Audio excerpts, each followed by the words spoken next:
The legitimacy of Yungdrung Bon.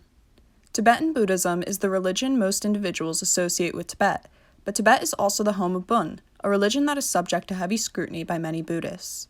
When scholars discuss Bon, they often don't specify whether they are discussing the Bon that represents ancient indigenous rituals or the Bon that, upon first look, seems to draw upon both Buddhist and pre-Buddhist practices.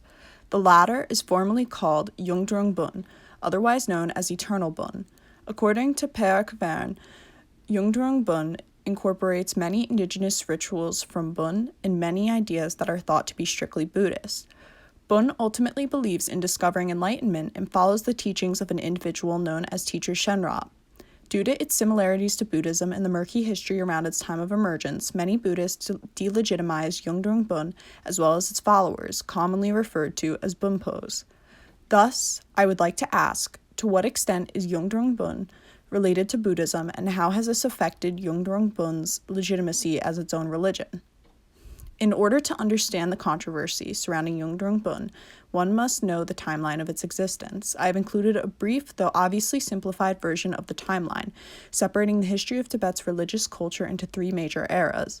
Prior to organized religion in Tibet and predating antiquity, Tibet had a vast collection of rituals and practices that varied region to region. In Samuel's Revisiting the Problem of Bon Identity, Bon priests and ritual practitioners in the Himalayas, he refers to these practices as pagan or following many gods for different purposes. Sonam Sereng Ngofu adds that the idea of Rabnas, or consecration, is a practice of Bon that still maintains relevance. The Middle Era is where it starts to become murky. With the rise of legendary Zhengzhung Empire came the development of Yungdrung Bon by Teacher Shenrab. There is scarce information about its development and spread, but Yungdrung Bon claims the identity of the first organized religion of Tibet. In this rough timeline, Buddhism was introduced centuries after Yungdrung Bon, during the 7th century. When Songtsen Gampo took control, he forced the conversion of many lords and their serfs to Buddhism. Thus, in present-day Buddhism is the main religion of Tibet.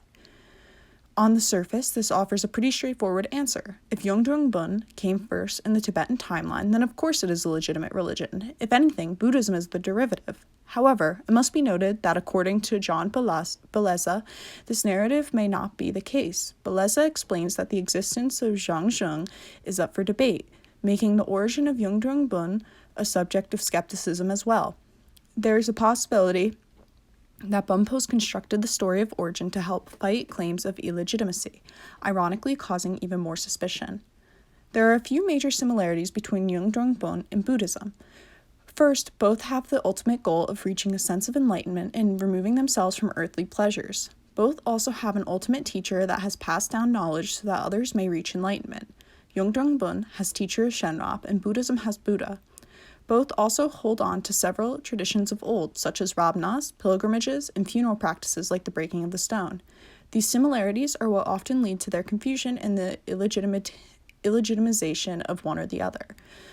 What is unfortunately overlooked is the vast differences between the two religions. For example, while Buddhism and Yungdrung Bon have similar goals, their way of reaching those goals is different. Yungdrung Bon has its own set of meditation practices that are completely separate from Buddhist meditation practices. The teachers of these two religions are quite different as well. While Teacher Shenrab is mostly viewed as human by Bonpos, Buddha is regarded as much more divine. The traditions that each religion has are also different due to their importance to each respective religion. For example, according to Siegbert Hummel's account of the breaking of the stone ritual, it can be inferred that Bonpos put more emphasis on spirits and deities.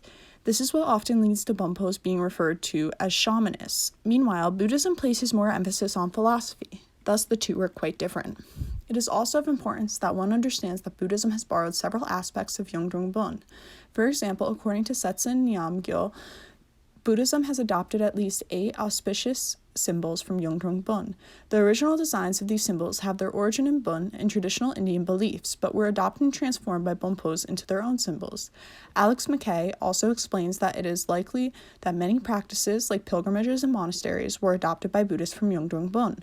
I brought up the controversy of Zhangzhung's legitimacy earlier because it directly correlates to which came first, Yungdrung Bon or Buddhism. According to Dan Martin, there is evidence of an ancient civilization that practiced Yungdrung Bon, supported by ancient scriptures that detail Yungdrung Bon practices and predate the arrival of Buddhism in Tibet. Thus, it is likely that Buddhism did indeed borrow many practices from Yongdrung-bun rather than the other way around. Yongdrung-bun likely borrowed some aspects from Buddhism as well, but that is a far cry from the skepticism that Buddhists often place on the legitimacy of Bunpos. As stated previously, many of the practices and rituals practiced by Bun are still present in Yongdrung-bun and Buddhism. Without these two organized religions, much of Tibet's ancient culture would be lost. It is also thanks to Yongdrung-bun specifically that Tibet still finds vast importance in deities and spirits. Furthermore, aspects of Yongdrung-bun are credited with the social structure that still remains partially intact. According to J. Kirkland, leadership was often decided in pre-Buddhist Tibet by claiming to be descended from the divine. These lines led directly to lordships that lasted for many generations, and some Tibetans still derive social auspiciousness from their family's old claims. As such, the presence of Yongdrung-bun is culturally significant to Tibet. Considering the body of knowledge presented, I am confident in the legitimacy of Yongdrung-bun as its own religion. Though it is often disputed by scholars, there is not only evidence of Yongdrung-bun predating Tibetan Buddhism, but there is also evidence of Buddhists deriving several practices from Bun. Unfortunately, the lack of writing present during the second era of the timeline causes a lot of confusion in the discussion of Yongdrung-bun and Buddhism. However, thanks to records of Bun and a history of Buddhism's rise to power, one can piece together a somewhat accurate picture of the relationship between Yongdrung-bun and Buddhism. Yongdrung-bun is not only a legitimate religion, it is also a cultural stepping stone in the development of Tibet and a look into Tibet's rich religious history. Here is my work cited. Thank you for your attention.